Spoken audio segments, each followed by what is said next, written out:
Everybody, நான் உங்கள் ஸ்ரீதர். இன்றைய நாள் உங்களுக்கு சகல விதமான சந்தோஷங்களையும் அனுகூலங்களையும் அள்ளித்தரட்டும். வாங்க கண்டென்ட்குள்ள போலாமா?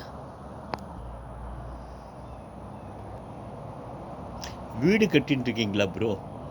வீடு கட்டும்போது இந்த இதெல்லாம் போனோம் இல்லையா, கீழே பள்ளம் தோண்டும் போது இந்த மாதிரி ஆர்ஆர் ஒர்க்கு, இந்த மாதிரி சின்ன சின்ன ஒர்க்கெலாம் பண்ணும்போதோ, ஃபவுண்டேஷன் போடும்போதோ பக்கத்தில் 10 இந்த செடி கொடிகள், அதுவும் பூச்செடிகள் வளர்த்திங்கன்னு வச்சுங்க, அது அப்புறம் ஃபவுண்டேஷன் போட்டு லிண்டல் வந்து மேலே வந்து ரூஃப் எல்லாம் போட்டு நீங்கள் கிரகப்பிரவேசம் பண்ணும்போதோ அந்த மலர் செடிகள்லாம் உங்களை வாழ்த்தும் விதமாக பூக்களை கொடுக்கும்.